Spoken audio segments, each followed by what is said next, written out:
Okay, we're gonna get started. It's about 10:45.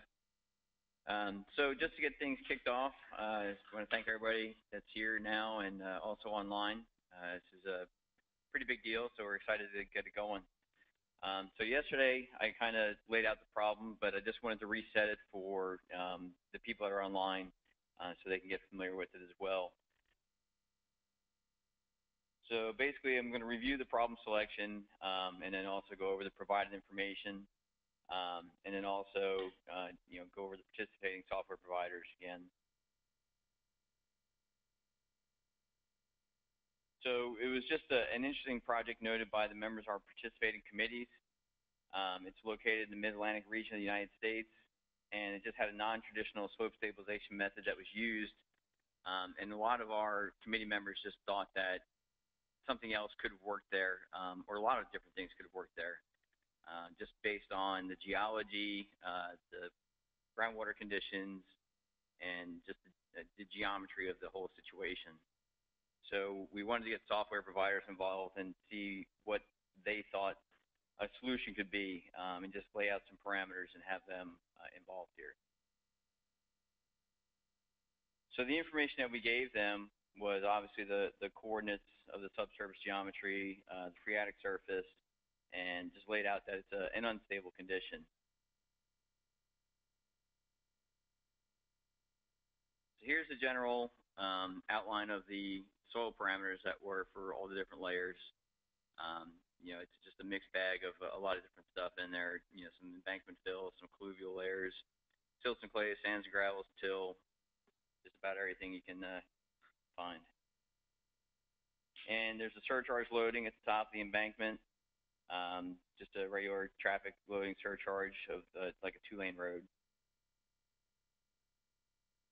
So the requirements to solve it was you had to put a solution in place that provided a suitable factor of safety. And as I mentioned yesterday, we started to say that had to be a factor of safety of 1.5, but that sparked some conversation that it was 1.5 an actual factor of safety that has to be met. Is that a real goal to achieve? Why not 1.2, 1.3? What is that? So we left it up to the software providers to determine what that real factor of safety had to be. What gives us a safe slope? Points P1 and P2 had to remain. The lake was not something that could be considered. And the solution didn't need to be highly detailed. We don't need pile sizes. We don't need to know everything down to brass tacks. And we only needed one solution. We didn't need to get too crazy and have multiple options each software provider. We just wanted them to look at one solution each, the best one that they thought would work. So the software providers that decided to get involved were Rock Science, Oasis, in conjunction with ARUP, and also Soil Vision and Itasca.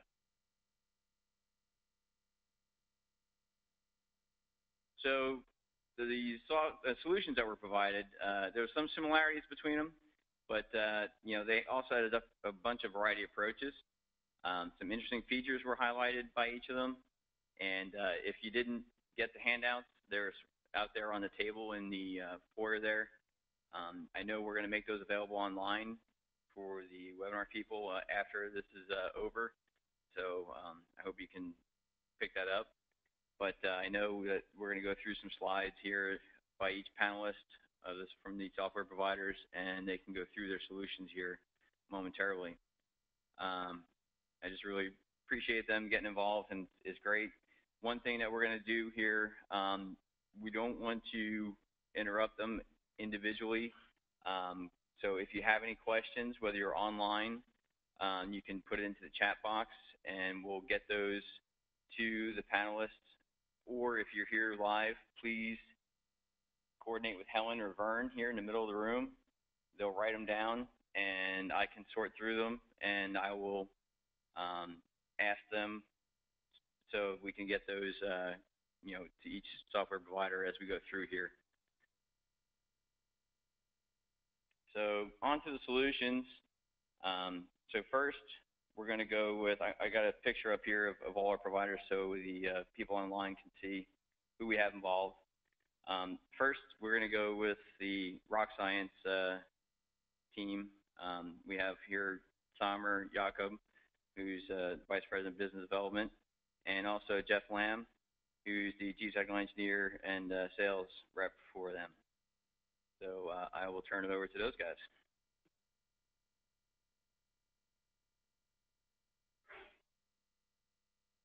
Thanks, Chris. Can everyone see my screen? Are we all set up here? So Jeff Lamb here with Rock Science.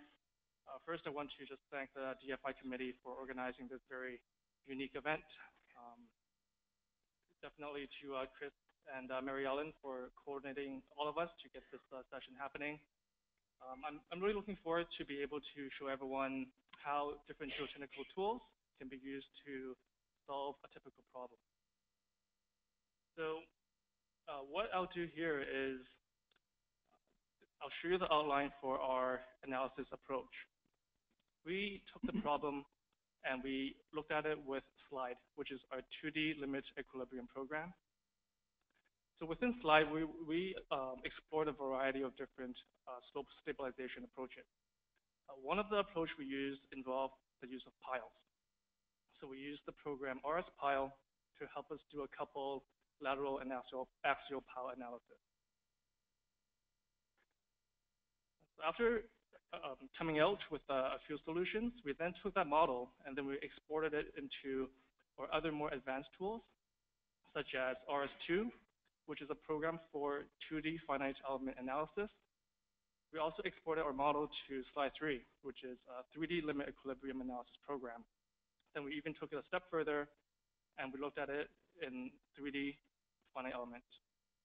So the idea behind all of this is to really kind of show everyone that, yes, while we do have a lot of different powerful tools, we shouldn't rely on a single one as a black box approach. We should look at it, we should realize the strengths and the limitations of each.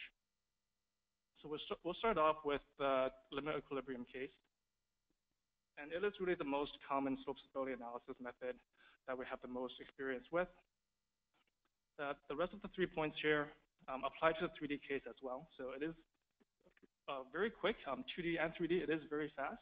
It does require minimal material input parameters. But there are some weaknesses and limitations associated with it. The main ones really being that it neglects the stress-strain behavior. And also finding the lowest factor of safety can be actually very challenging. It requires experience to find that critical slip surface. So with that being said, actually, what I'll do now is I will just show you, actually, no, I'll just continue with some of the pros and cons first with now the finite element approach. So the main strengths of the finite element approach is that it accounts for the stress-strain behavior of your soil or the rock that you're looking at. It also is able to automatically figure out the failure mechanism for you, so you don't have to look for that critical slip surface yourself. Other benefits are that if you're designing for supports, it is able to give you information on of the bending moments in your supports, the axial loads at failure. Okay. Some of its limitations are that computational time can be definitely more than 2D limit equilibrium. It's esoteric, so a lot of people are actually not comfortable with it. And here are, so that being said, let's go and look at the results in SLIDE in 2D limit equilibrium. So for the original slope, we obtained a factor of safety of 1.02, and that is using the Spencer method of slices, using a non-circular Cuckoo search method with optimized slip surfaces. We looked at an excavate and flatten case where we removed some of this colluvium material and flattened the rockfill slope. We got a higher factor of safety of roughly 1.3. And then finally, we looked at a case where we installed pile supports, and we were able to get a factor of safety of 1.5 by running a coupled pile analysis. Okay, so just to actually highlight the PAL analysis portion.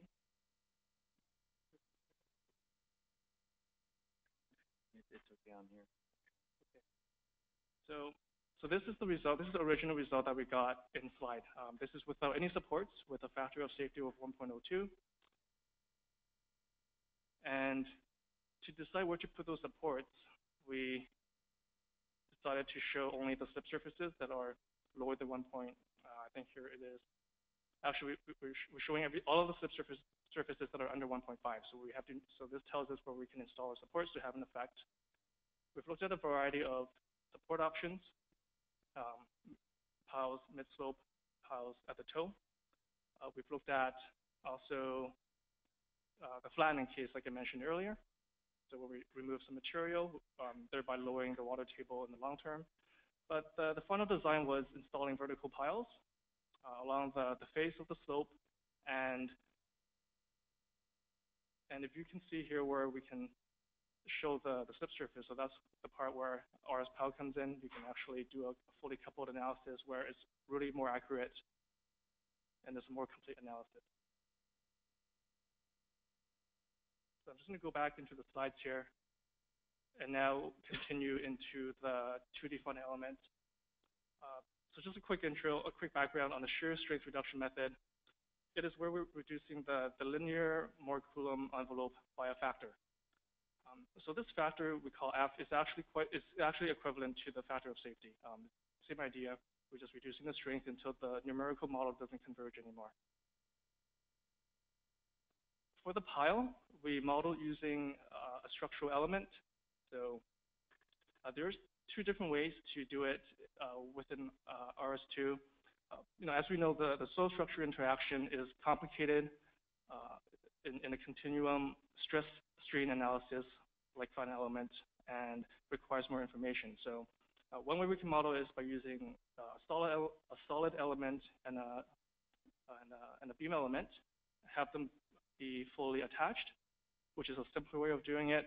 The more sophisticated way of doing it is to actually also model the interface between your structural element and your soil element by using what we call a joint element. So that's just a bit of the background. Now onto the results for 2D FEM.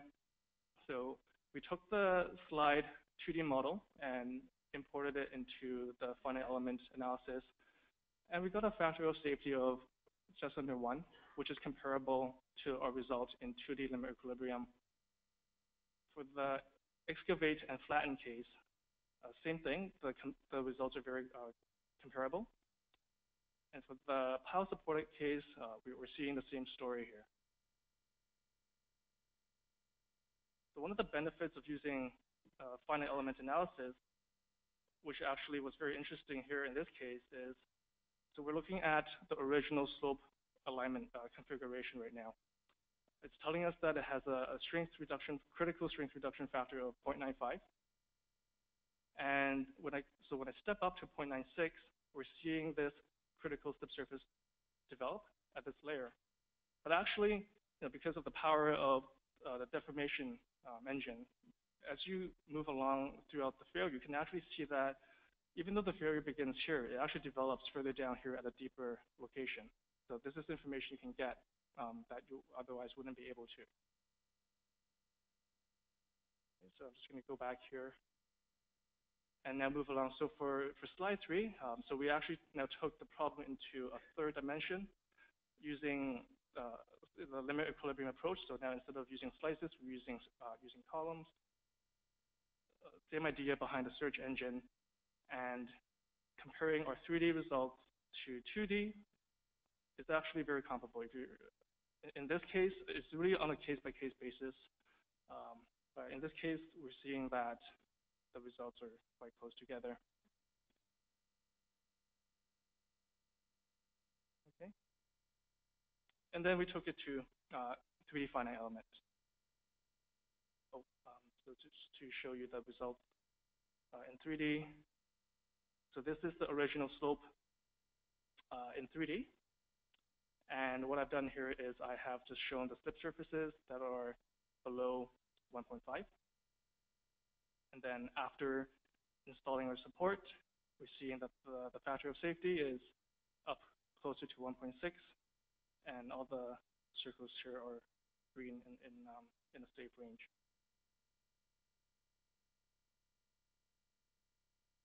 Okay, so just to summarize the results, we decided to go with the pile-supported method because it is able to give us the highest factor of safety. And in terms of further study that we think can be done for these type of analyses, we think it'll be very useful to look at the effect of pile groups and show how its effects can be incorporated into a full 3D analysis. Probabilistic analysis would be interesting to take into account the actual material variability on site and get a probability of failure. And also a sensitivity would be useful to look at the material stiffness, dilation effects, and how that might change in the failure zone due to the slope moving.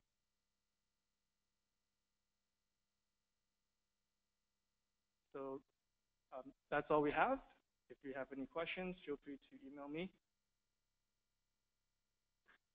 Great, thank you, Jeff. You can also get the questions to Helen or Vern or online through the chat box, and we can answer them here in a bit.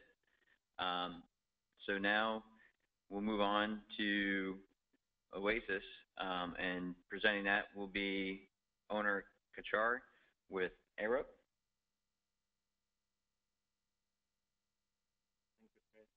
All right, thank you.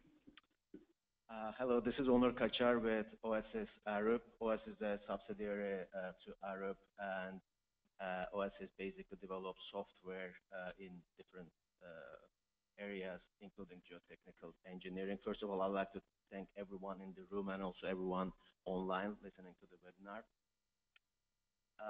As you have seen by now a few times, we were given a slope stability, and then we were asked to provide a solution which we think will suit the best the problem using our choice of method. Oasis slope is the one that we used in our analysis, and then it's a limit equilibrium analysis for circular and non-circular slip surfaces, and it can analyze slopes with reinforcements such as rock poles, soil nails, ground anchors, and geotextiles.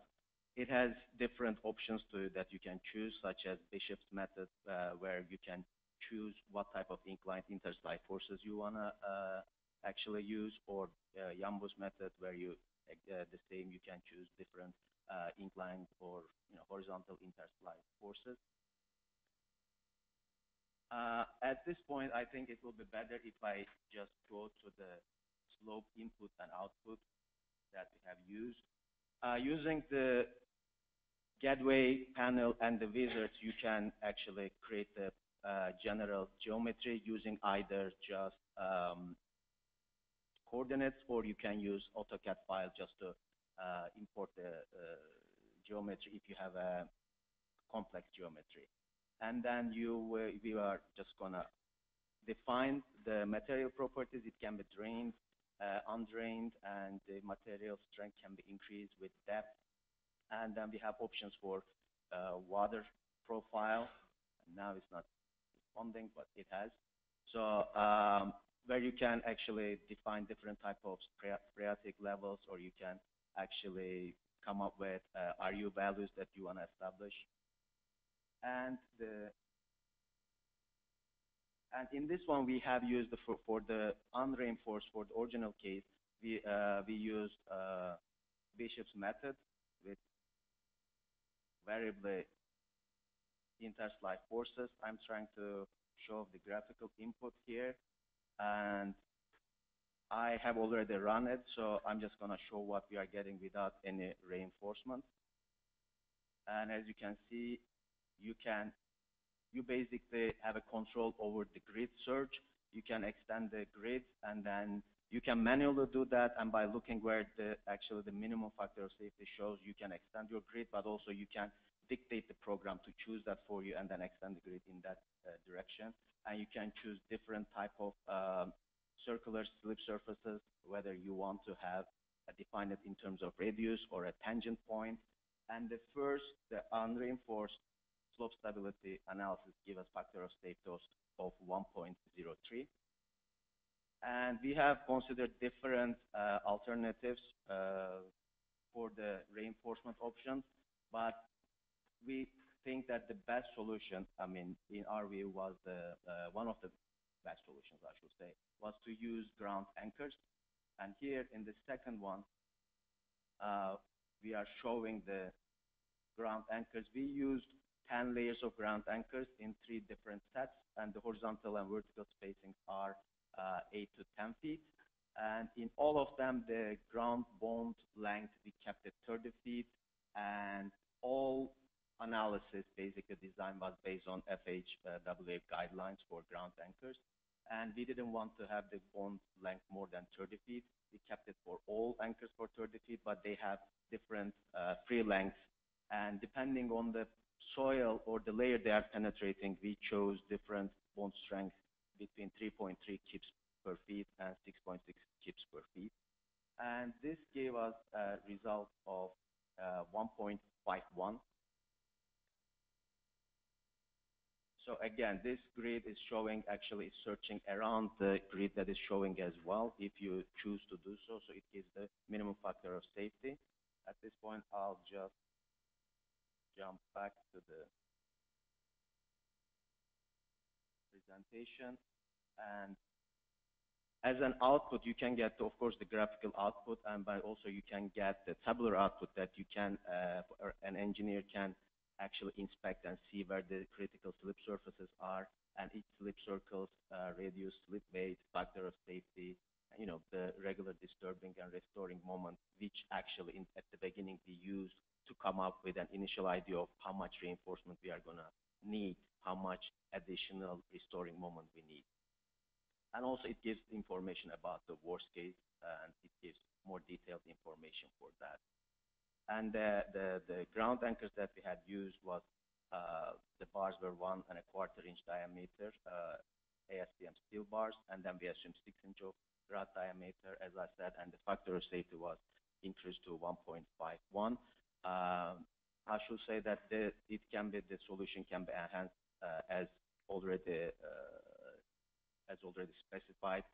Finite element method can be used, 3D analysis can be used. If there is a if we are concerned about the seepage, seepage analysis can be included, but for our analysis, ground anchors gave a good solution. Thank you very much. Great, thank you, Onur.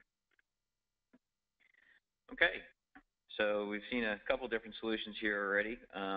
So now we're going to move along to the Itasca provider, and here representing that we have Varun, who's a senior geomechanics engineer for Itasca, and we're happy to have him here. Thank you, Varun. Thanks, Chris. You have already looked at the problem a couple of times, so I'm not going to spend much time discussing on the problem details. Just to mention that the criteria was we could not violate the lake, so nothing could go in the lake, and we were looking for a long-term factor of safety of 1.5, so we assumed the drain properties for that case. So this is our solution approach. We basically used FLAC, which is two-dimensional finite difference continuum software. We used Morcool material for properties. So since it's finite difference software, you do need to specify a constitutive model. So Morcool is the simplest one. So we used actually that one.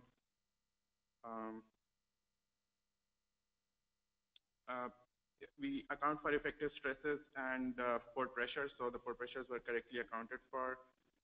The factor of safety analysis is done using shear strength reduction approach, and I'll talk a little bit about that later. We use structural elements for ground reinforcement, and the emphasis that we put that the support solution should be practical in terms of cost and should be installable, so not too many places where you have to go and install things, so we kept that in mind. And then you could do it as a stepwise strength reduction, or you could do it iterative to find out the factor of safety, and I'll discuss that a little more in detail later. In terms of the solution approach, shear strength reduction is fairly standard now. What you can either reduce shear strength in terms of cohesion or in friction or use reduction for both of them. So essentially you reduce it by a factor which we call the trial factor of safety, and you see if everything is stable or if it's failing. So we figure out at what factor of reduction of shear strength everything is stable, and if you just reduce by a little more, then everything starts failing. So that's basically how we bracket where the factor of safety is. One of the bigger advantages of using code like SLAC or any finite difference or finite element code is the failure evolves as it would in real life. So you are not making any assumptions about those slices and other things. And also, if it's a complex failure, where it's a progressive kind of a failure, you would not miss anything. One of these slides that I always like to show is this example here. So you can see here that in this case, if you do like a limit equilibrium analysis with this sheet file wall in place, you get a factor of safety which is just slightly greater than 1. But this was a very complicated failure mechanism. What happens is, what happens is as soon as you put this, limit equilibrium gives you a small failure that would happen here with the factor of safety slightly less than 1, but it says the global failure is more than 1. And what happens is once this thing fails, the pile starts moving because you don't have much stuff left here to support it. And once the pile starts moving, you have an active wedge forming here. And once that happens, you don't have this soil mass being supported properly anymore, and then this starts moving. So the overall factor of safety actually turns out to less than 1. So this is something which the finite difference software does not suffer this limitation from. And this does not happen in everyday life. So a lot of cases you might see work okay, assuming those conditions for limit equilibrium and using LPIL to couple with it. But there are a couple of cases where you do have this combined failure or a sequential failure, and those cases would completely be missed by that, and you'll be unconservative in that case. Another nice thing we can do with this software is we can do factor of safety contouring. So not only will it find the lowest factor of safety for you, it will also give you what are the factors of safety for other failure surfaces like limit equilibrium can, but you can do that with the finite difference software now as well with SLAC. One limitation that people tried to hesitate using it was because these methods were slower, but computers have caught up in the past few years. Simulation times are much, much lower. Like for this case, the total simulation time was about 20 minutes, which is not excessive. And that was run on a laptop computer, not like a supercomputer or something. So it's not as time consuming as you may think. It also allows you to use structural elements. You don't have to go to a different software. You can put all the structural elements right in there. It'll account for soil structure interaction correctly. It'll also tell you the kind of mode of failure. So like in this case, we used anchors and we used drill shafts, and it will tell you which one is failing first. And in case of anchors, is it the steel reinforcement which is actually getting yielding, or if it's actually the grout that's breaking? Couple of structural elements we used for this case, and there are a lot more depending on what type of analysis you are doing. We use piles to represent the drill shafts that we use for the solution. The thing with piles is you can have a plastic moment. There's no actual yield, but if you want, there is another structural element which lets you do that. Piles account for side friction, so they can slip in and out of soil if the actual capacity is exceeded. Then for beams just represent this concrete beam that we put on top of the drill shafts to connect the anchors. And then finally, we use cables to model the anchors themselves. So there is a free length, and then there is a bonded length for the anchors. So this is showing the unsupported case. This is just showing the undrained case. One way you can do the analysis is you can just call in the factor of safety module, and I'll just show in the software how to do that, and just ask it to do the analysis and find the lowest factor of safety. And you can find the lowest factor of safety, but then that is just the lowest factor. Like it could very well be a small part of the slope that's failing, and it'll just show you what that is. And in this case, for undrained case, it was 0.67, using the undrained properties basically for the clay layer here. Another thing you can do is you can call this factor of safety contouring routine. So I'll discuss the drain case because everybody has been discussing that so that it's consistent. So for drain case, when we ran that without any support altogether with these loads on top, if you run just the factor of safety module, we got a factor of safety about 0.95. And you can see the failure surface that's associated with that, and that's the lowest factor of safety. Now, before we started doing the design, we thought we need to have a little more insight about, because we are trying to design for 1.5, so let's see what all can fail if we reduce the strength by 1.5. So we went in increments, and this is also an inbuilt routine. You just click it, you tell it how many steps you want to do, like you want to start from, so we started from 0.6, and we went all the way to about 1.8, and we reduced strength in increments of 0.1. And so basically we got an idea of what's the factor of safety associated with each type of failure. So here you can see there's a factor of safety between 0.9 and 1. Okay.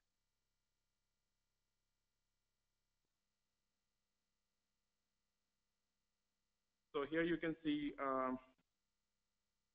basically this failure surface, which is between 0.9 and 1, that's the same as what we had identified here with a factor of safety 0.95, which is this surface. And now you have bigger surfaces.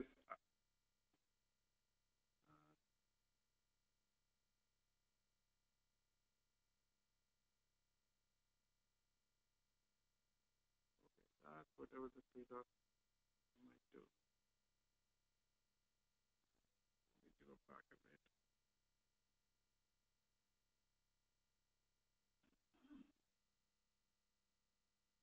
Okay.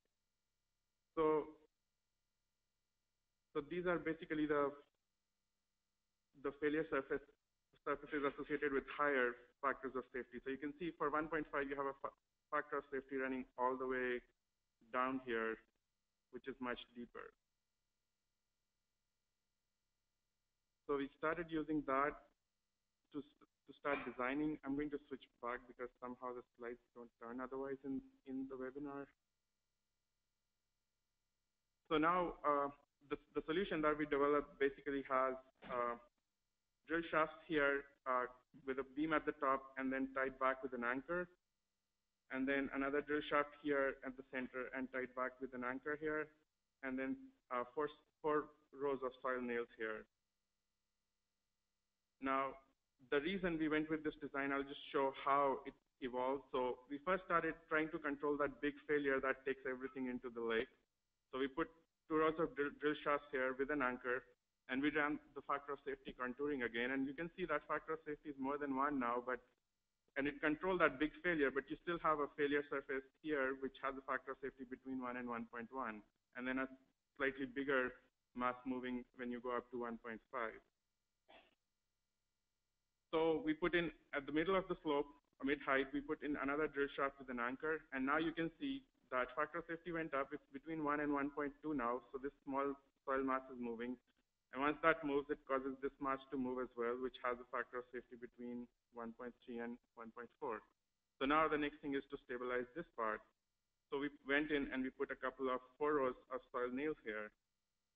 And once you do that, you can see that that local failure surface does not develop anymore. And now you have everything good with a factor of safety between 1.5 and 1.6 with this bigger failure surface. And you can see this, for now, this thing to fail, it has to go practically around most of this reinforcement to be able to fail.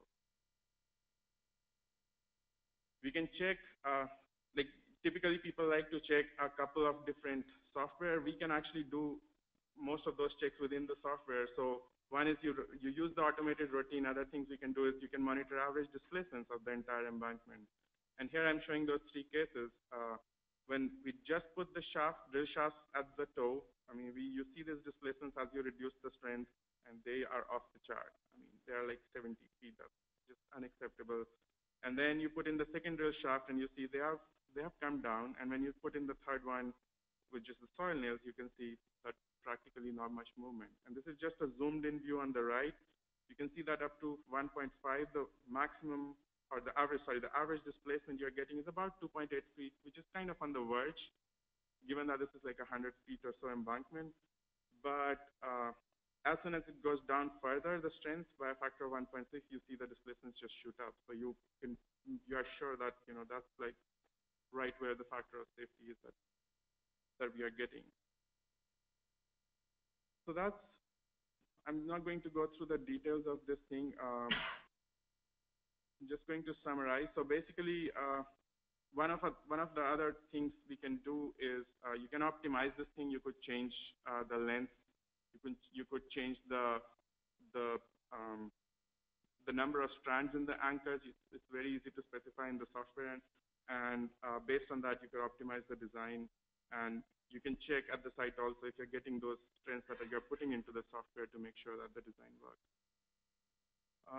That's just our contact information. If you have any questions, I'm going to quickly show the software features for just 2 minutes because I think I have a few minutes, and after that, good. So this is just to show how the software works. If you want to set up the model, you can actually call in a DXF file. So I could just get a new one, and I could just import a file, and you can call in a DXF file and use that to generate quickly the geometry. So basically, you can call this in, and then you can break it down and create your model using that. Just to show factor of safety contouring. So in terms of run options, these are like the 2 options I was showing. So you could either just solve for minimum factor of safety. You would specify which models you're using, and if you want to just reduce cohesion or just friction angle or both. Or if you wanted to do a contouring, as I was showing, you would have to specify what factor of safety you want to start with, and then how much steps it should run, and what velocity cutoff threshold you should use, and then number of stages, which is like if you start from 0.7, how far do you want to go? Like, do you want to check till 1.3 or like 1.5 or 1.8 or so on? Generally, 1.5 is what mostly people are aiming for. And just to show factor of safety,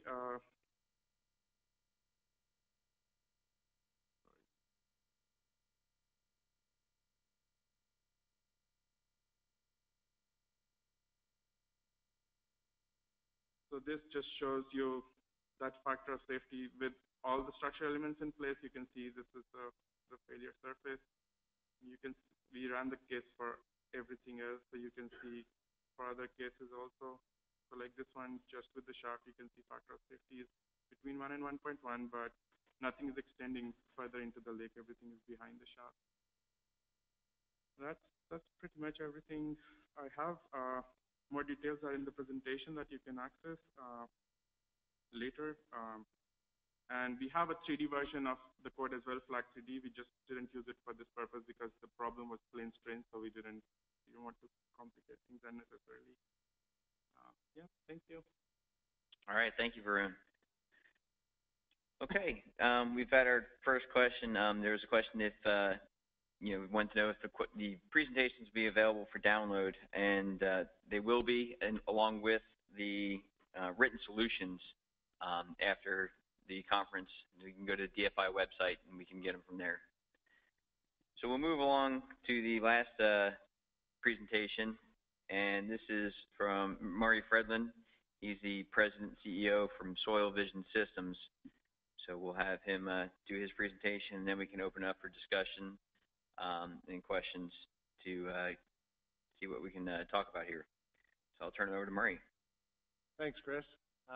Interesting presentation so far, and I trust we've all gained an appreciation that doing numerical modeling is not necessarily just throwing the most computer-savvy person in your office and asking them to just produce a solution. There's a whole thought process that goes along that's very interesting, actually. I find fascinating with it. So, just to look through our perspective of it, we're going to analyze with our products SV Slope and SV Flux, and actually SV Solid as well. Our SV Slope package does classic limit equilibrium Methodist slices as well as stress-based methods. It solves circular, composite circular, non-circular slip surfaces, 3D circular, non-circular search methods, and uses the method of slices as well as columns. In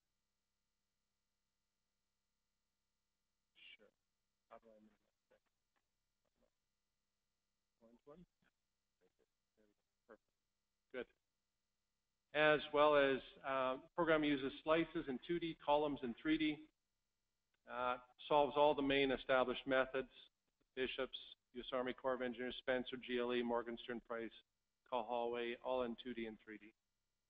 As well, we have the groundwater package, SV Flux, models groundwater seepage and unsaturated, saturated soils and rock, and is a comprehensive 1D, 2D, 3D finite element program for steady state and transient groundwater flow. So just in terms of analysis procedure, the software is you set the settings. Most of these models are fairly straightforward. You have to import geometry, add materials, and then conceptually speaking, you're looking at internal or external boundary conditions, so external loads, internal supports, and water tables and analyzing them. So just to kind of go through that very quickly here in the software. This is the interface and what it looks like. We have a few legends that just show material properties. So you just go from left to right, really. And here we're setting model settings. In this case, slip direction, slip shape, what search method you want to use, and what calculation method you'd like to use for this analysis. And then it comes down to, as well as geometry, which you can import from DXF, many other different formats, material properties, how you're going to search for them in limit equilibrium, pore water pressures, loading conditions, supports, and everything. It's very easy to just click on. Everything is object-oriented, so you just click on it, pull it up, and you can select the properties of that region, or you can draw new regions very easily. There's a lot of snapping techniques for defining and drawing new objects and integrating them into a slope. So I'll just undo that. So nice drawing capability. So, and then going to the back, once you solve it, going into the back end, you can see all of your trial slip surfaces as you want, your slices, anchor forces, and click on a new slice and pull out the details of that particular slice in the force diagram. So lots of capabilities that way here. So going back to the presentation though, really what we're going to do is, in this particular case, we're looking at a drained condition and an undrained condition for one of the material layers. We have 2D, 3D analysis for circular slip surface, and we're looking at non-circular as well in both cases. And properties were provided to us. Just use those as is. And if you look at solving the original model, we're getting a factor of safety circular about 1.038. Consistent with everybody else here, 1.018 or rounded up to 1.02 depending on how you look at it if you look at a non-circular failure surface. So we're looking at how do we move that up to 1.5. So that was a little bit of, here's what I wanted to present this to you is just our little own thought process to pull this through a series of trials and look at how we can get a bit of a feel for what solutions move the factor of safety how much and how we're going to get to our ultimate goal. So we looked at adding a berm. We wanted to know what is the influence of unsaturated materials in this case. What about if we add drains, anchors, micropiles, and ultimately looked at a concrete buttress. So we'll look through those quickly here. If we add a berm here, you can put this against the slope. We get for the berm added, you get about moving from 1.0 to about 1.37 is what you're looking at in 2D. In 3D, you're going from about 1.125 to 1.5. So you're looking at about a roughly 9 to 10% difference between 2D and 3D in both cases. Only what's interesting is in 3D, the location of your critical slip surface moves down the slope here. And so the location can be different in 3D. The problem, one of the main problems with this solution is that it loads the undrained portion, which is not good. And so you start getting further instability from that section of the slope. We also, just as another check, ran it in SV Solid, ran shear strength reduction. on both the original model, and you can see the original model 2D in limit equilibrium gives about 1.018. We're at about 0.988 in shear strength reduction. And so very close. And with the berm added, you're getting a factor, say, about 1.344 in shear strength reduction and 1.37 in non-circular and limit equilibrium. So again, very comparable with limit equilibrium between the two.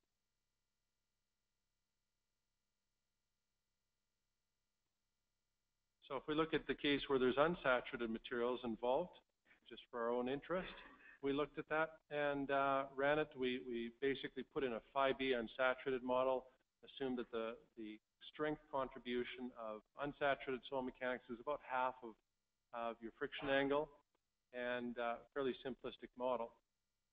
But not a huge influence in this case from the unsaturated zone in that case. And still about the location between the 2D and 3D factor slip locations is similar, but you get about 11% 3D increase in your factor of safety here. Then we also looked in case 3 with what if we put a drain in here? And what if we drain the pore water pressures? What are we looking at in terms of an improvement in the factor of safety? So we put in a horizontal drain right about here in the model and applied that in the 2D and the 3D model. You get about a 30% increase in the factor of safety contribution from the drain. And so, and again, the difference between 2D and 3D is approximately about 10%. And so, still that's okay, but you're still only at 1.28 for the non-circular drained result. You're getting close for the 3D circular, about 1.4, but you're still not quite up at 1.5 in this case. So we're not satisfied with that. So we explored putting in some anchors in this particular model. Added them in. First of all, we just put 10-foot spacing on the anchors, and we're getting bumped up to about 1.5, 1.8, non-circular 1.4.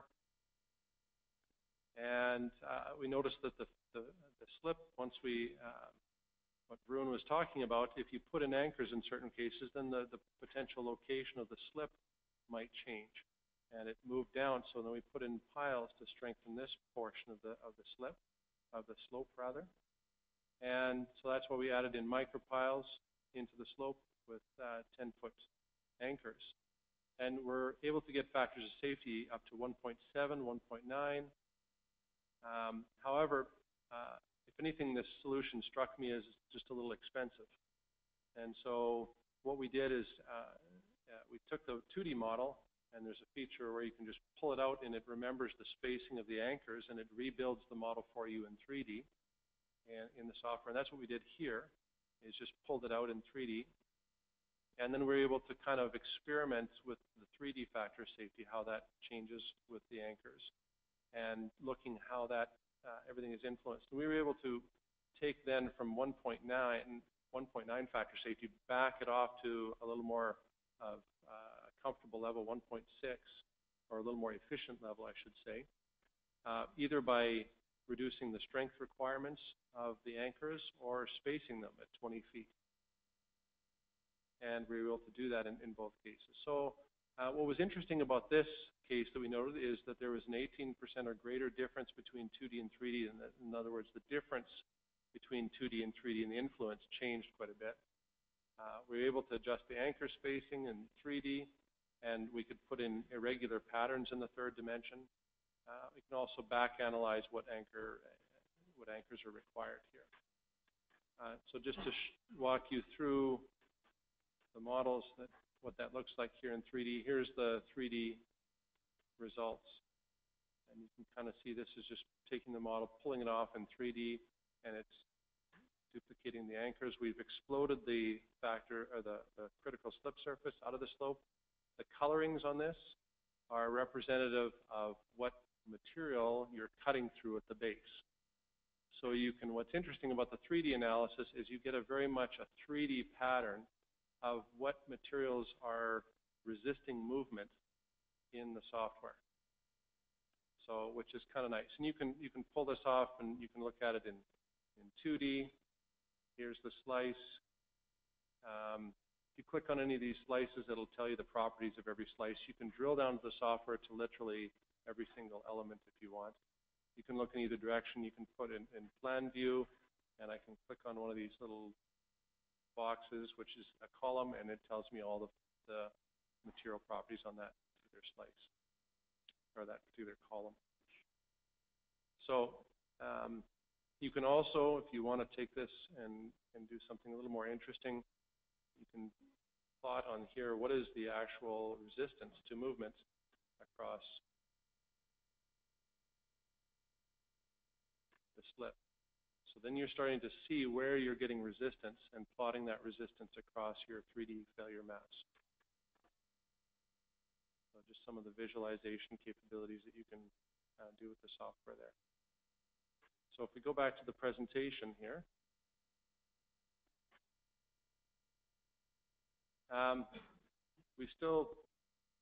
what we wanted to look at is again, the solution. It seemed expensive to us. So we wanted to increase the anchor spacing. So we looked at a combined solution of putting in a drain and increasing the required anchors to about 40-foot spacing. We were able to get the 3D factor safety down to about 1.7, or the undrained case about 1.5 with using that technique. And we could optimize that. So that still seemed a little bit like there's got to be a little better solution out there, and somebody had the idea, well, let's try a buttress. So we looked at putting in a concrete buttress and installing styrofoam behind it, which is a technique's been used at a few different sites here. So we use styrofoam blocks, and the 3D factor safety with that approach, we're getting close. 2D is about 1.4, 3D is 1.577. Design is more economical, and it just shows the 2D and the 3D solution for that type of analysis. So to wrap it up, just showing you this for fun, because we pulled this model out in 3D, but in reality, roads are never perfectly straight except in Saskatchewan, where I'm from. They're perfectly straight, and they go on forever, it seems like. Everywhere else in the world, they actually turn a corner. So what we did in this model is we actually took this and just extruded the 2D model around like a hillside, and extruded the model. And you can see from the bottom side here, all the geometry is maintained, and it's representative. And then we told the software to run an analysis all the way around this shape, a 3D up and down it, and contour and show the factors of safety around the shape as a function of space. And so then you get something like this. That here, as you can see, here is our cross-section in 3D. And you've got your different 3D slip surfaces.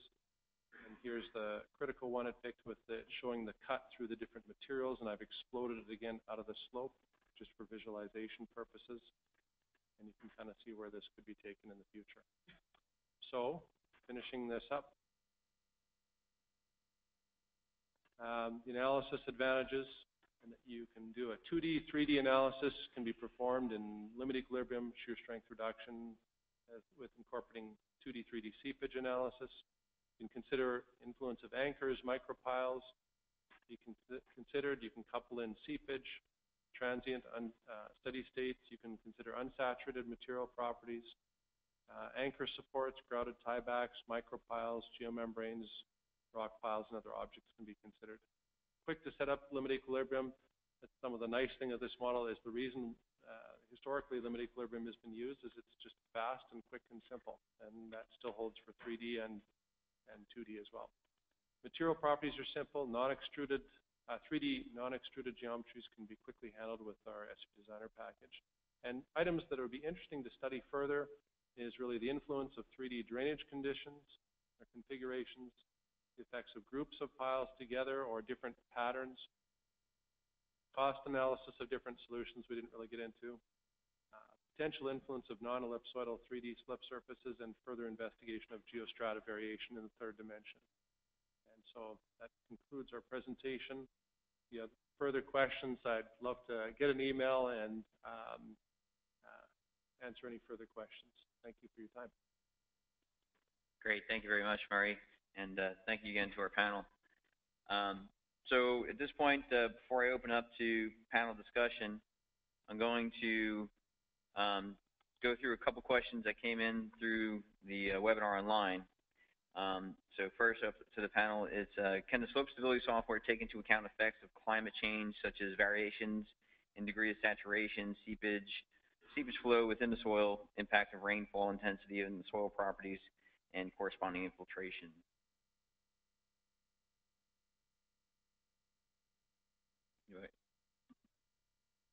I'll address that if that's okay. That's Sure. one of the key things for that, I feel, is calculation of evaporation at the boundary conditions. You have to be able to a lot of times we just put a no flux or assume a flux at the bottom at top of a geostructure.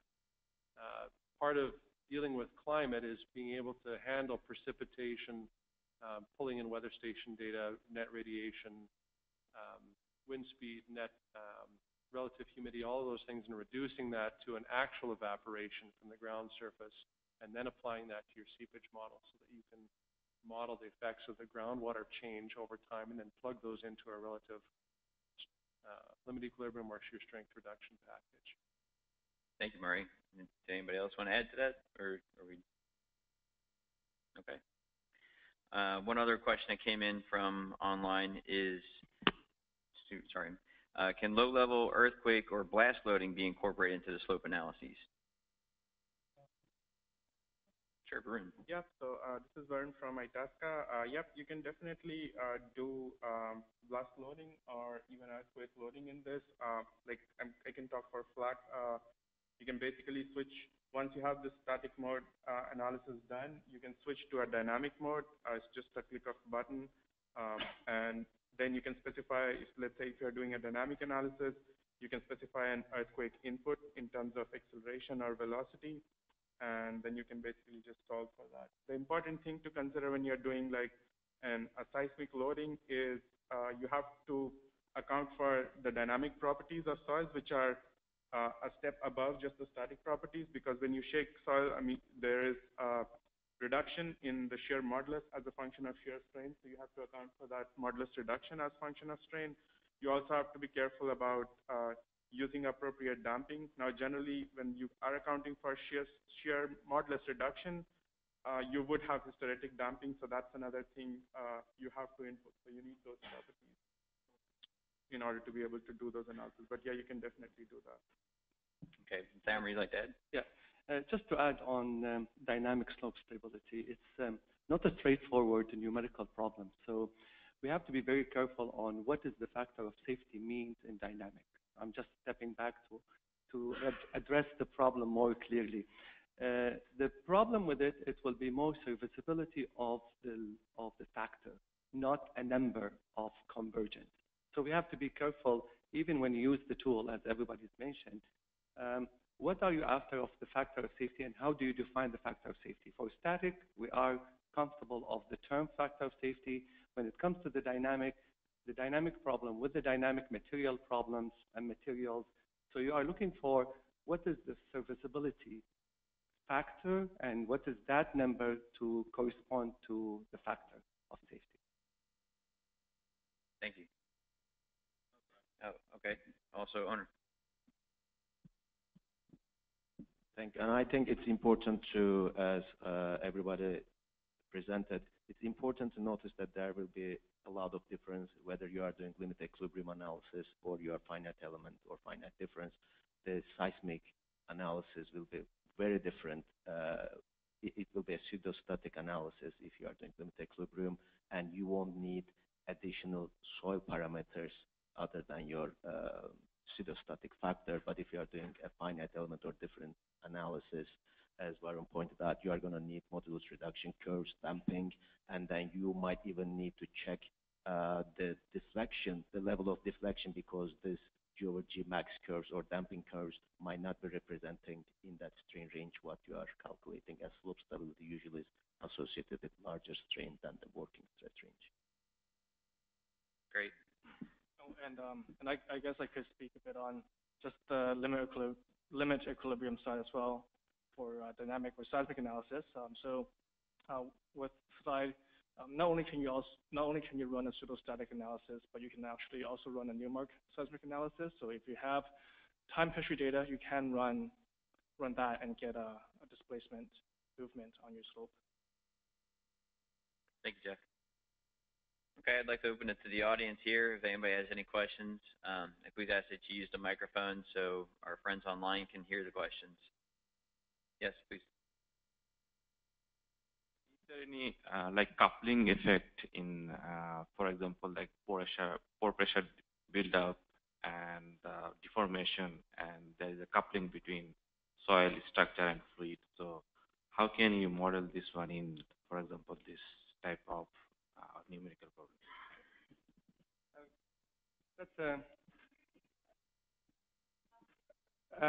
If I understand it clearly, where do we go when we have a coupled system with the shear strength reduction? So when we are dealing with a program or a problem which is more complicated now.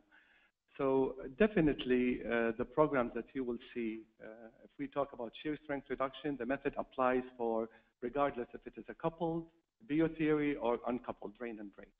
So basically the program should solve both if it has biotheory as a finite element. So it can do, and that's why it will take you to a further step from the limit equilibrium, because you can check the fully coupled system from finite element or finite difference. So yes, and that's why you will get different factor of safety. Okay? If I may add, one of the nice things, since you mentioned coupling, is that if you actually do a proper coupled analysis and you use a finite element or finite difference software, and you actually account for this proper undrained behavior by coupling, you actually don't need to make any assumptions about undrained shear strength. You could operate completely in effective stress domain or regime, and then depending on how your failure is occurring, what stress path it takes, it would automatically generate undrained shear strength depending on the constitutive model that you're using. So if you're using an appropriate constitutive model, you actually don't need to prior to the analysis measure or estimate like the undrained shear strength of the material, because undrained shear strength is highly dependent on the stress path it takes. And so if you may use a test to measure it, but that's not maybe the exact stress path that your slope is taking when it's failing. So that's a big advantage, that you don't have to make that assumption. So, can I add, as practitioners, the challenge is not the tool. Let's face it, the challenge is not the tool. The tools can do it. The problem is, do you have enough resources to do this detailed analysis? What I mean by resources is skills and time, because it's not one shot that you will run the model and you will get the magic factor of safety. It requires a different level. Just one further comment here. When you're doing a consolidation analysis, you have two paths. You can run the consolidation, you can take the stresses out, run a limited equilibrium, or you can take the stresses out into an SSR method, just to be clear. Traditionally, when you're doing consolidation, it's really fine soils, and a lot of times you're hitting undrained failures. And somebody can correct me if I'm wrong here, but with the finite element, you typically hit a little bit more difficulties in solving the undrained analysis with SSR. But you can do it either way, I think, and I think it's an ongoing academic debate on which methodology is better. And I think the research group is, around the world are going to give us more clarity on that going forward. Yeah, I agree with Murray. It's, the method and the tool is there, so you can do it. You take an example in RS2, you can do the full drain, undrain, you name it. Okay, but how comfortable you are with that magic factor of safety is the question, because you are pushing the envelope here, and it's a challenge.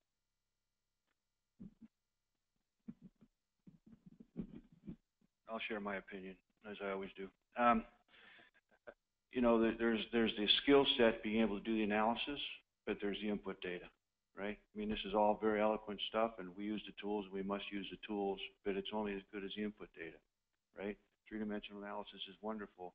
If you got 4 borings, how are you going to characterize the ground and do a beautiful three-dimensional analysis. I mean, it doesn't work that way, right? So we have to be cautious about what the magnitudes of these numbers mean in the context of what we're doing, our ability to characterize undrained behavior, effective stress analysis. We talk about coupled analysis. We're talking about consolidation. What is our ability to really understand the drainage in complex geotechnical environments, right? So we can't get too smart, beyond the ability to be able to characterize the ground.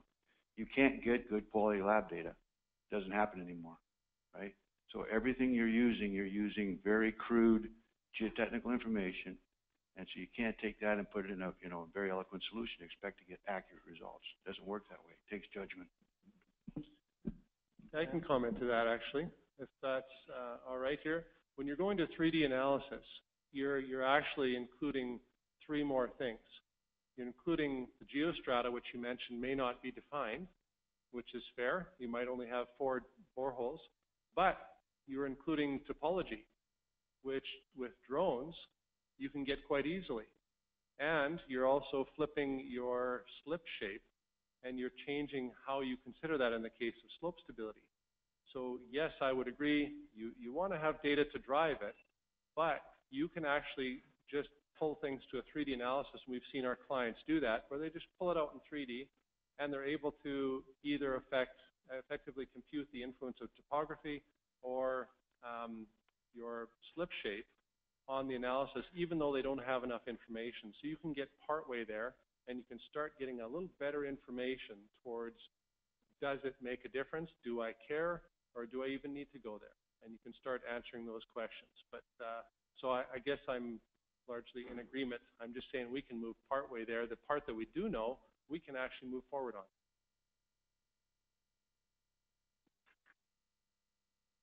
And I agree with that as well. And just one other comment that spurred my thought in terms of back analysis. Oh, sorry. And a lot of times when we're using back analysis, we have a failure, we do back analysis to try to refine our parameters. And I think that if we're going to use three-dimensional analysis in a forward analysis, we have to make sure we use three-dimensional analysis in a back analysis, because the three-dimensional analysis will always give us a higher safety factor, because, well, not always, but in general give us a higher safety factor in a forward analysis. And so we can't use two-dimensional back analysis to get parameters and then use three-dimensional analysis forward, because we're getting unrealistic benefit from it. Yeah, excellent point. All right, thank you. It's great stuff. I got another question from the webinar online. They'd like the presenters to comment on the use of probability of failure as well, or reliability, excuse me, rather than safety factor. This approach would entail also modeling the variability of the soils. Can we speak on that? Yep. So, well, I can talk. This is Jeff from Rock Science. I can talk about, I guess, more on the slide side. So, it is actually a topic that's been around for, I think, a long time. For geotechnical engineering, we deal with a lot of unknowns, just like the last question we had, and yeah, so we do provide options for the designer to run a sensitivity analysis, and on top of that, you can also run a probabilistic analysis as well, and we are very, very supportive, and we are aware of that. We encourage that, and I think it is because of the need for to look more into probabilistic analysis that we take speed to be a major factor in the software, because when you start using these tools to run a probabilistic analysis, a lot of times you start running a Monte Carlo simulation where you need maybe 100 runs, 500 runs to get a proper distribution for your probability of failure. And I think that's another thing that we are looking into, and we have really actually worked very hard on. Yes, please, owner. Yeah. And I agree that in academia, especially, and state of the art in practice, we can see that probabilistic approaches are gaining momentum, and there are a lot of research on it. But before we use them, I think in daily practice, there needs to be more research on them and more understanding, especially using Monte Carlo type of simulations. We need to keep in mind that the correlations or the variation in vertical or horizontal directions are is not the same, and we have seen some actually, some work that assume that vertical and horizontal variability is the same, which is actually throwing us off from the probabilistic approach. And we have to again understand the soil. If you are having 3 different layers, they are probably connected in somehow. They are not completely independent, and in your Monte Carlo simulation, you cannot treat them as completely uncorrelated. So those are the points that we need to, I think, resolve and understand before using it in practice every day. But it's definitely an emerging tool. It's nice, and then a lot of people are benefiting, and I think the practice will start benefiting it a lot. No, I was just going to add that, yeah, I mean, I agree. The probabilistic analysis is nice.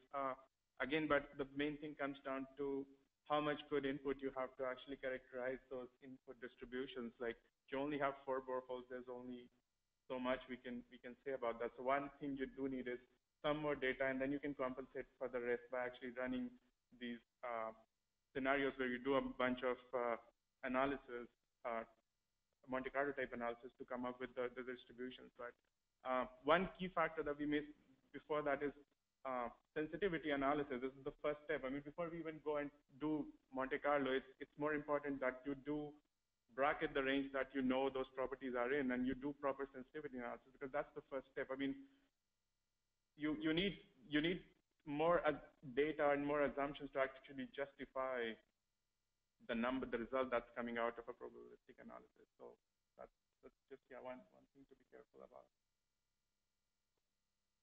One of the things, this is Murray from Soil Vision, one of the things we found is that there's 2 things that we've encountered with probabilistic. You set up a Monte Carlo, first of all, you have to make the decision you're going to run, and it says you have to run 10,000 analyses. Well, what's your methodology? Or say 100,000? Are you running it with your average soil properties, determining your critical slip surface, and then running 100,000 trials on that critical slip surface? Or what actually happens is when you change your Monte Carlo material properties, the location of your critical slip surface can change as well. So you need to be aware of that and able to kind of potentially run a Monte Carlo with an updated determination of your critical slip surface. I like the Monte Carlo method. One of the previous projects we ran it on, the problem was a lot of times you don't have enough data, is what was mentioned. In this case, we had too much data, and we had 8 or 9 material layers defined statistically, which is really unusual, I realized. But all of a sudden, when you plug that into Monte Carlo, the number of trials you need to solve that type of model is something like 4 billion or some astronomically huge number. And what we had to do to overcome that is look at more point, kind of first order, second moment point estimate methods, kind of to statistically analyze those while bringing down the trials. And I think those methods have more promise once we start defining more regions and be able to get a statistical idea still of what's going on. But we have to somehow overcome the limitation of running so many trials with the Monte Carlo method. To add to my colleagues here, the question comes from 2 parts, actually. The probabilistic that we are facing is the geospatial, or the variation of the layers, and the probability of the material. So there are 2 items of probabilistic in this type of a question. So when it comes to the borehole, yes, there are so many methods to go with the kriging or nonlinear interpolation. Most of the software or slide, it has it. So basically, you can generate and look at how the variation of material boundaries will affect. Then it goes to the probabilistic analysis of the material to get the probability of failure, for example. Then it's another layer, and then you will address standard deviation, correlation between material, and spatial correlation of distances, and so on. So basically, it is not one item of looking at probability if you open it for geotechnical, because it has multiple layers, multiple dimensions. All right, thank you. Is there anything else from the audience?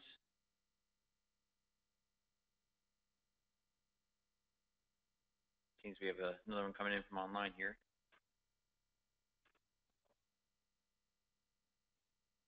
Okay, a follow-up to the probability of failure.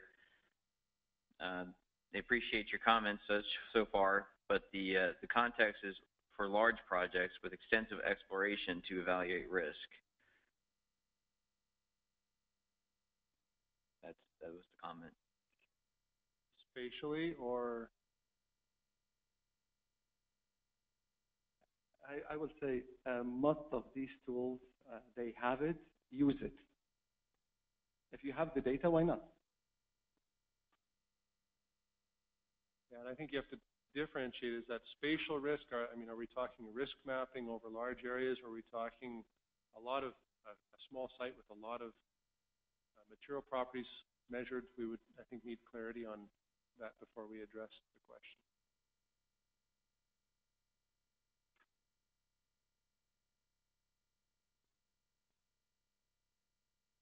I guess I could throw a question in here. Everybody seemed to touch a little bit on the 2D versus 3D analyses.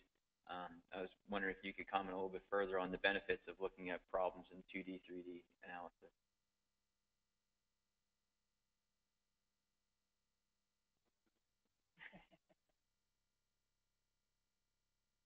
Anybody here?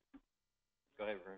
Okay, so one of the things, like for this type of problem, that when you're doing a 3D analysis, the geometry itself, or the topography itself was mostly 2D. It was being just, except for the hill case that you showed, that was really nice, but everything was just kind of extruded in the same dimension, the third dimension. So one of the advantages where you can have some benefit using 3D is if you were using spacing of the structural support. Like in this case, like we were using anchors which were spaced at about 5 meters, I think, 5 meters, and you were using about 10 feet, or I don't know. So one of the things that could happen is you can evaluate if that spacing is not too big.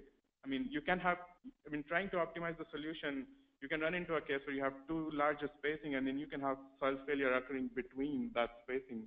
So that, and then with cases where you have something like drill shafts or other micropiles, and if the spacing is again big, you can have cases where soil starts to flow between them when you have failure. So that's one case. Even if you don't have any other 3D effect, and you use everything 2D, it could just help you see those kind of phenomena in 3D.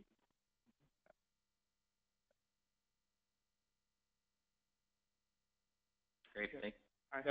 I would agree with that. In 2D, you have your model, every anchor is applied as a plate. In 3D, you're able to apply a point load or whatever in your model, however you handle it in any software package, actually. And then there's potential benefits. And I think the benefit is now is we have the ability to analyze those types of situations now, and we can start logistically answering the questions as consultants.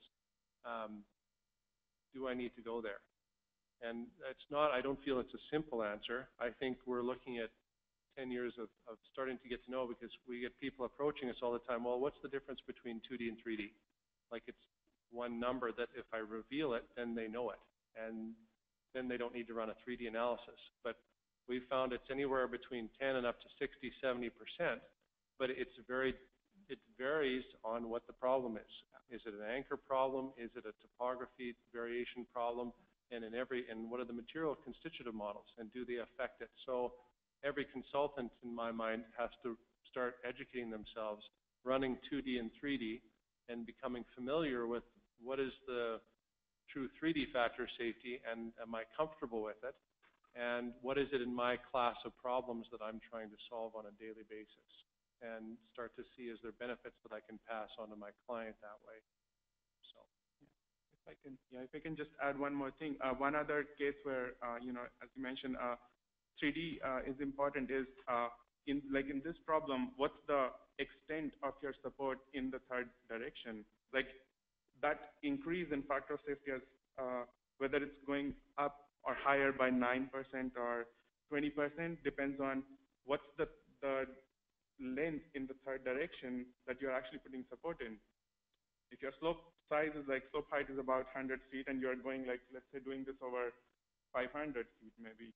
You're practically going almost 2D. I mean, the difference between 2D and 3D won't be much. Whereas if it's much smaller, like the amount of slope that you're actually supporting is smaller, then there might be a bigger difference. So the 3D effect also evaluates how far do you need to put the support, basically, if you have an idea of the topography, basically.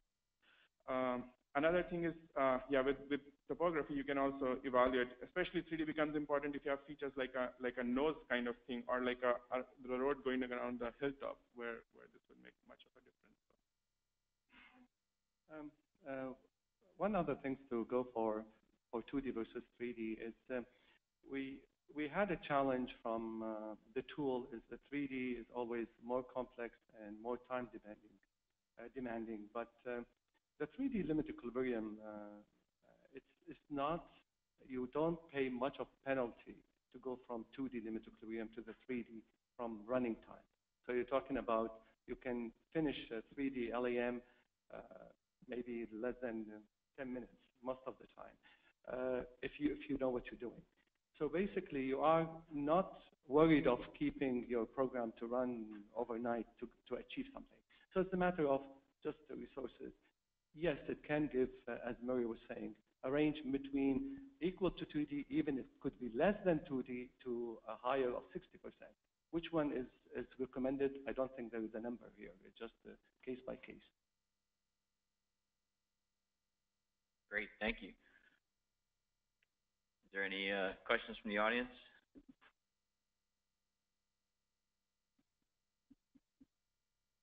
All right, we got another one coming in from online.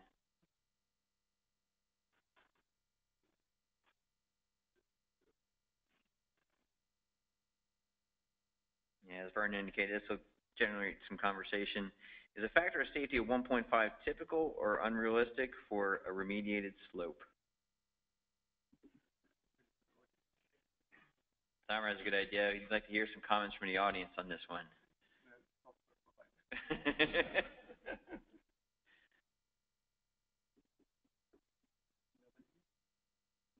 Well, one comment I would have is my first question is, are we talking a 2D factor safety or a 3D factor safety?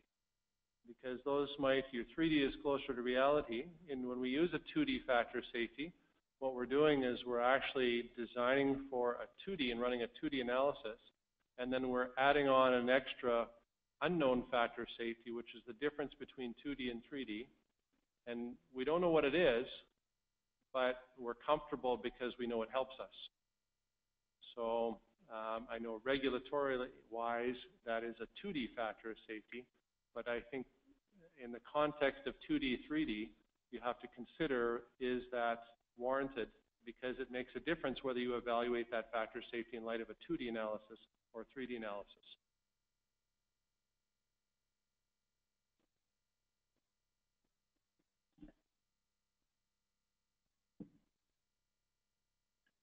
I agree, definitely. We need to feel for ourselves comfortable with the factor of safety that we have, and we have to understand.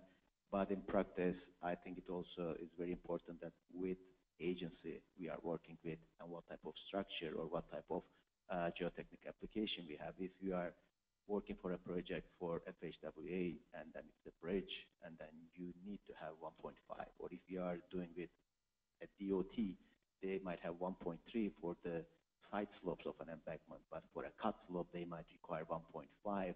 And as far as I've seen, I mean, within the work that we do in Arup, there are some project agreements, especially recently, that they actually require a percentage increase rather than achieving a number.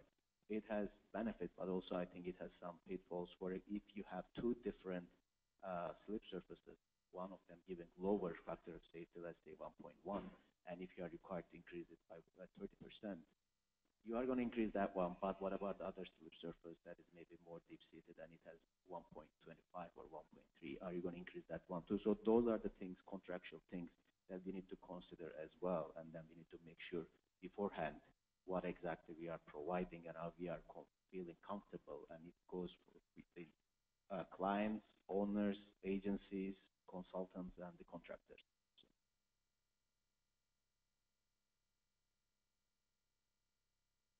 Thank you, Honor.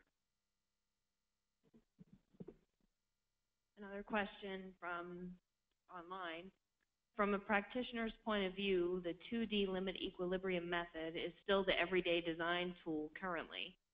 Any thoughts on the possibility of the 3D method and probabilistic approaches being adopted into the industry guidelines like Corps of Engineers, Slope Stability, and California DMG 117 in the near future?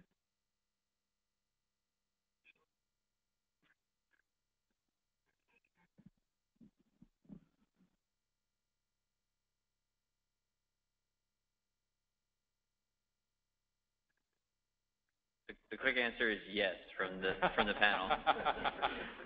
Can I add something? Absolutely. Yeah. So one of the things I think before we go actually from 2D to 3D, you saw there were a bunch of comparisons. Like everybody presented a comparison between a limit equilibrium method and some kind of finite difference or finite element method. And the reason is like in simple terms, like why did everyone do that?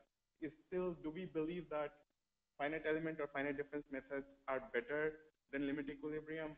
I mean, I agree limit equilibrium is simpler, but before we start adding complexity in terms of going to 3D where we may not have data to support it, is it better to, since computers are much faster now and a stress-based approach, I should say, is reasonably easy to implement, does not take a ton of more parameters. Is it better to actually move towards that direction or just trying to add more complexity to limit equilibrium for some of which we may not have actually data always to support it? To answer this question. I'll take it as a question. Okay. From the expertise that I have on both and all the papers that I wrote about SSR, yes, SSR is a good method, okay? But you are paying of using a numerical with a lot of instability compared to the limit equilibrium. So the simplicity of limit equilibrium still has a big room, and it will still to be our benchmark to check, okay? So yes, finite element is superb, and finite difference is the same thing. It can solve all these things, but you are also paying for time, paying from also non-converged solution for specific cases that you don't see in limit equilibrium. So from a fast tool, still limit equilibrium will be dominating, okay? Till it comes to, we push the envelope to see, is that number good, or do I have to verify it through SSR?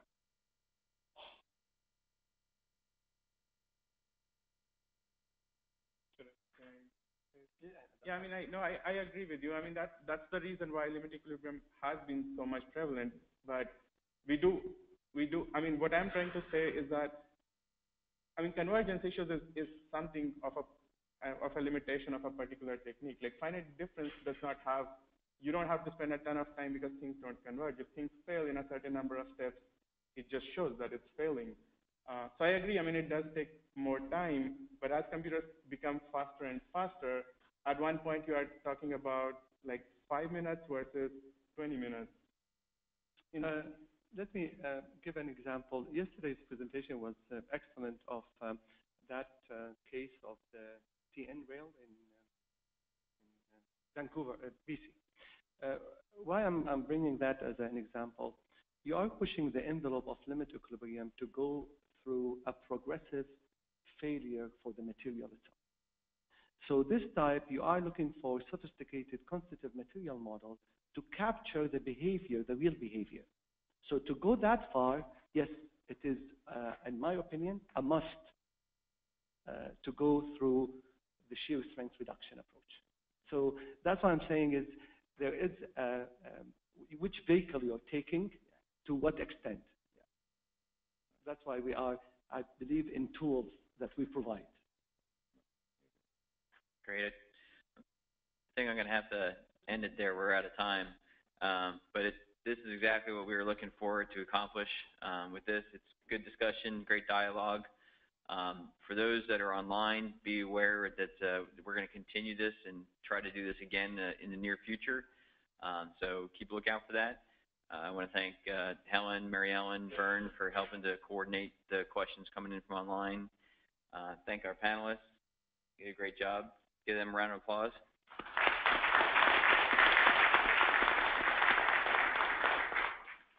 And once again, those software presentations and solutions will be available for download on the DFI website. It's lunchtime, so everything's going to be at the exhibit hall next door. Please visit the exhibitors. Thank you. All right, thank you guys.